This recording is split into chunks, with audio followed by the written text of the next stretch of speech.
Bonjour tout le monde. Un petit retour sur une zone qui était un petit souci pour moi à une époque. C'était un roncier là qui se développait. Donc depuis la zone ici en lisière de mes pâtures.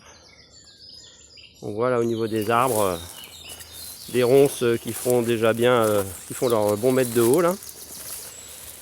Voilà, et puis qui avait tendance bien, à rentrer par ici et donc à gagner sur la prairie. Alors avant que je n'ai les chèvres, c'était un souci. Donc depuis que les chèvres sont arrivées, on voit bien l'évolution. Alors elles sont arrivées en 2019 et donc à partir de 2019 j'ai positionné mon filet ici vraiment en bordure de ma parcelle. J'avais fait un petit chemin ici pour que je puisse mettre mon filet. Et puis de ce côté-là, on voit encore des tiges là, c'était le roncier qui était en train de gagner sur la prairie. Alors faut vous imaginer que il y a 3 ans, les ronces là que vous voyez de ce côté-là, vous aviez la même chose partout ici en fait. Voilà. Ça couvrait 3, 4, 5, 6, ouais, voire 7, 8 mètres là. Ça commençait à gagner assez nettement. Et les moutons tout seuls, même s'ils mangeaient un peu des feuilles tendres, ça marchait pas. Alors, depuis 2019, les choses changent. Alors on avait que 3 chèvres et un bouc, mais déjà le travail était assez conséquent, puisque au-delà de manger donc les jeunes pousses, donc là elles viennent de rentrer dans la prairie, donc dans cette zone, donc pour l'instant elles n'y ont pas touché, mais on voit qu'il y a même des tiges,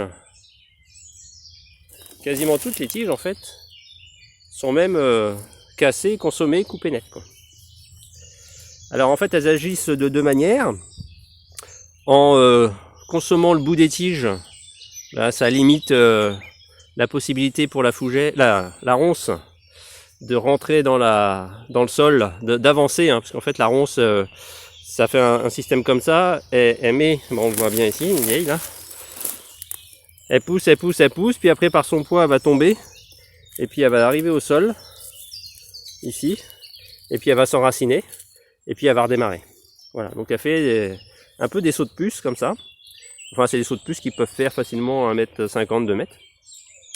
Donc en fait la chèvre elle va faire 2 choses. Elle va manger les extrémités, ce qui fait que alors celle-là ça n'a pas été le cas, mais vous voyez que sur la plupart ça a été le cas.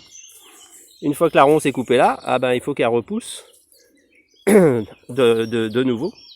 Donc elle puise dans ses réserves pour pouvoir avancer.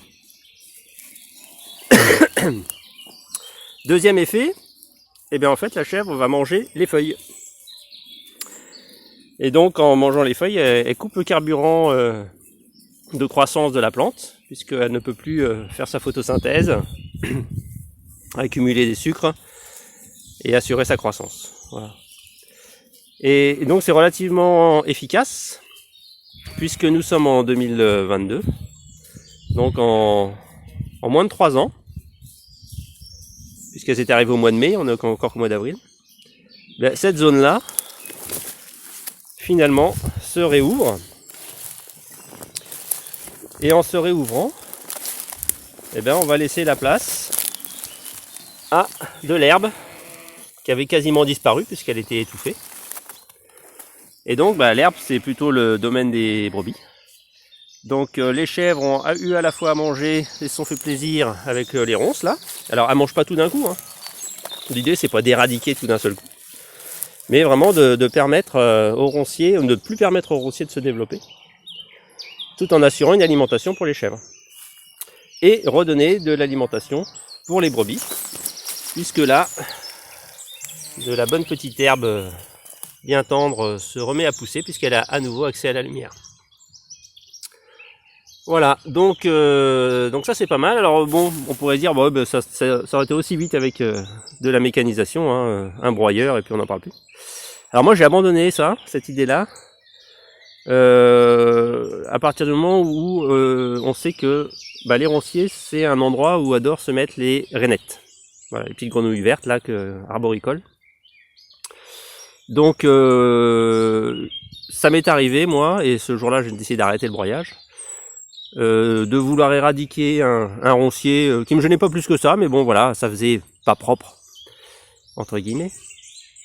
Donc j'attelle la faucheuse, c'était pas un broyeur, c'était une faucheuse, et puis je passe un peu comme un lamier si on veut pour couper les ronces. Et puis je m'aperçois en regardant ma faucheuse qu'il y avait un truc vert sur le tablier de la faucheuse, là. Alors je descends pour voir, et tout content, je m'aperçois que c'était une rainette. Ah bah j'étais super heureux, super, une rainette. Et puis en la prenant dans mes mains, je m'aperçois qu'en fait elle a été blessée au niveau de l'abdomen. Et que juste parce que moi je trouvais que le roncier c'était pas très joli à l'époque, et voilà, je venais de trucider une rainette, alors que je trouve que c'est un des animaux les plus beaux. Et relativement, alors rare sans être trop rare, en étant attentif on peut en trouver. Mais ça faisait partie un peu dans mon imaginaire à moi de la biodiversité un peu ultime, quoi. Quand on a des rainettes, c'est que vraiment on a un milieu qui est sympa, quoi. Alors de ce jour-là, je me suis dit on arrête les machines et on contrôle avec les animaux. Parce qu'une chèvre fera toujours beaucoup moins de mal à une rainette qu'un broyeur. Alors ça peut arriver que des vaches marchent sur des crapauds, mais voilà, on va dire que ça c'est des accidents de la nature naturels. Et un animal a un mode de fonctionnement et une interaction avec les autres animaux qui sera toujours moins brutal que une machine de plusieurs centaines de kilos avec des moteurs et des disques et des couteaux qui viennent hacher menu tout ce qui sera sous ses dents. Voilà, donc maintenant c'est les chefs qui font le travail. Ça leur plaît bien, moi ça me plaît bien aussi. Et puis mes rainettes ne craignent plus grand chose. Voilà, sur ce, je vous laisse méditer sur l'intérêt de la chèvre et du roncier et de la rainette. Et puis je vous souhaite une bonne fin de journée. À bientôt.